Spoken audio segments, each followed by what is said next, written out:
Introduction. Can anybody tell me what happens when we keep a bowl full of petrol open in a room? The petrol will evaporate, teacher.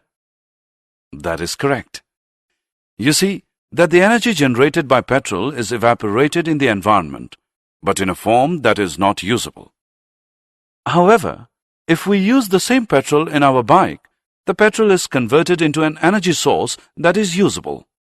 Children, in this lesson, we will learn about the conventional sources of energy and the non-conventional sources of energy and its impact on the environment. Objectives. At the end of this lesson, you will be able to identify conventional sources of energy, identify the non-conventional sources of energy, describe the environmental consequences, explain the duration of the energy sources. A good energy source. In your day-to-day life, you need a lot of energy throughout the day. All physical activities that you perform require energy. Also, this energy comes from a source that would give you the required energy to perform any activity. You need to keep in mind that any good energy source must assist you in performing a large volume of work, be easily available, be easy to store and move from one location to another, be affordable. Conventional sources of energy, fossil fuels. Fossil fuels are generated by natural processes. They include a high percentage of carbon. These are non-renewable sources of energy as they take millions of years to form. The reserves of these fuels are reducing at an alarming rate. The types of fossil fuels are coal, petroleum, natural gas, heavy crude oil. Conventional sources of energy, thermal power plants. A thermal power plant is an industry where energy is generated by steam. Here, water is heated and then it is turned into steam. This in turn spins a steam turbine, driving an electrical generator. After it passes through the turbine, the steam is condensed in a condenser and recycled to where it was heated. Conventional sources of energy, hydropower plants. Hydropower plants generate electricity from the energy of falling water. Hydropower is a renewable source of energy. The advantages of hydroelectricity are: the cost of hydroelectricity is low. Hydroelectric power supply is more suitable for industrial applications. No carbon dioxide is produced as no fossil fuels are burnt. Did you know? Burning fossil fuels generates around 21.3 billion tons, 21.3 gigatons of carbon dioxide, CO2, per year. Natural processes can only absorb about half of that amount. As you can see, there is a net increase of 10.65 billion tons of atmospheric carbon dioxide per year. Biomass. Biomass is a renewable energy source and is generated from biological material that is derived from living or recently living organisms. As an energy source, it is either used directly or converted into other energy products such as biofuel. For example, forest residues such as dead trees, branches and tree stumps, yard clippings, wood chips and even municipal solid waste. Biomass also includes plant or animal matter that can be converted into fibers or other industrial chemicals. Wind energy. Wind power is the conversion of wind energy into a useful form of energy, using wind turbines to make electricity, windmills for mechanical power, wind pumps for water pumping or drainage, or sails to propel ships. A large wind farm consists of several hundred individual wind turbines that are connected to the electric power transmission network. Offshore wind farms harness more frequent and powerful winds than are available to land-based installations. They have less visual impact on the landscape, but construction costs are considerably higher. Small onshore wind facilities provide electricity to isolated locations, and utility companies increasingly buy back surplus electricity produced by small domestic wind turbines. Did you know? All large wind turbines have the same design, a horizontal axis wind turbine with an upwind rotor with 3 blades attached to a nacelle on top of a tall tubular tower. In a wind farm, individual turbines are interconnected with a medium voltage power collection system and communications network. At a substation, this medium voltage electric current is increased in voltage with the transformer for connecting to the high voltage electric power transmission system. Alternate energy sources. As we progressed, our day-to-day life activities also changed. We now get most of our work done by machines. Due to this, we need to look for alternate sources of energy as our natural resources are not sufficient to provide for the energy in our machines. Examples include solar energy, energy from the sea, geothermal energy, nuclear energy. Solar energy. Solar energy is derived from the radiant light and heat of the sun. It has been used by humans since ancient times for a range of technologies. Solar energy is used for architecture and urban buildings.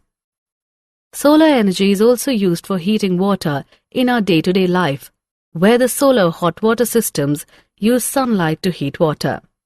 In low geographical latitudes, the domestic hot water usage is provided for with temperatures up to 60 degrees Celsius by solar heating systems.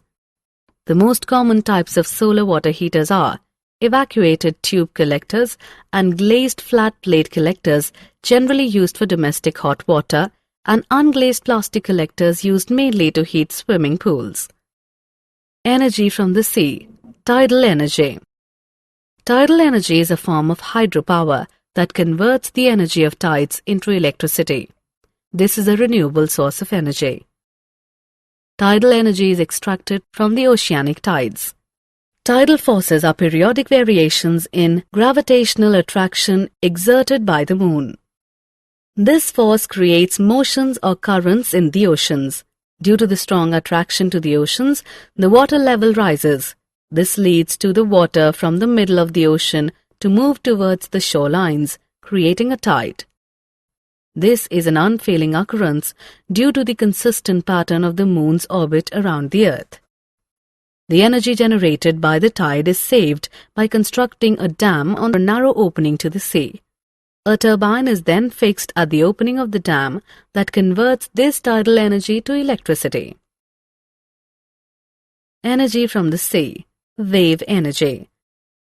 Wave energy is the generation of energy by oceanic waves. We can capture this energy to do useful work, for example, electricity generation, water desalination, or the pumping of water into reservoirs. Waves are generated by wind passing over the surface of the ocean. As long as the waves move slower than the wind speed above the waves, there is an energy transfer from the wind to the waves. Both air pressure differences between the upwind and the wave crest, as well as friction on the water surface by the wind, makes the water undergo shear stress that causes the growth of the waves and in turn helps in generating wave energy. Energy from the sea. Ocean thermal energy. Ocean thermal energy uses the temperature difference between cooler deep surface and warmer shallow surface ocean waters to run a heat engine and produce useful form of energy, mainly electricity. The heat engine gives greater efficiency and power when it is run with a large temperature difference. In the oceans, the temperature difference between surface and deep water is greater in the tropical areas, and other areas it is a modest 20 to 25 degrees Celsius. After the surface water is sufficiently warm, it is used to boil volatile liquid ammonia. The vapors of ammonia are then used to run a turbine. The cold water is then pumped from the depths of the ocean and is used to condense the ammonia vapor back to the liquid. Did you know? The Earth receives 174 petawatts of solar radiation at the upper atmosphere. Approximately 30% is reflected back to space, while the remaining 70% is absorbed by clouds, oceans, and land masses. Geothermal energy. Geothermal energy is thermal energy generated and stored in the earth. Molten rocks are formed in the deeper hot regions of Earth's crust. Heat conducts from the Earth's core to the surrounding cooler rock. The high temperature and pressure causes some rock to melt. This heats the rock and water in the crust, sometimes up to 370 degrees Celsius. Geothermal energy is used for hot springs and space heating. Nuclear energy. Nuclear energy uses sustained nuclear fission to generate heat and electricity. It is a sustainable energy source that reduces carbon emissions. Nuclear energy is generated by a process called nuclear fission. In this process, the nucleus of heavy uranium, plutonium, or thorium is bombarded with low-energy neutrons. This atom is then split into lighter nuclei. A tremendous amount of energy is released. For example, the fission of an atom of uranium produces 10 million times the energy produced by the combustion of an atom of carbon from coal. Environmental consequences. Using any source of energy affects the environment around us. Therefore, before exploiting any energy source, ensure that it does not disturb the environmental balance and is harnessed judicially. Renewable sources of energy last for as long as they keep generating, whereas non-renewable energy runs out. We have to be judicious in our selection of energy, the purpose of the energy being used, and the actual usage of the energy. Summary. Let us summarize what we have learnt. Using a good source of energy is advantageous. Conventional sources of energy include fossil fuels, thermal power plants, and hydropower plants. The conventional sources of energy improved with the use of biomass and wind energy.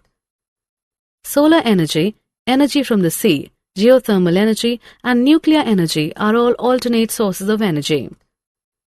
Renewable sources of energy last for as long as they keep generating, whereas non-renewable energy runs out.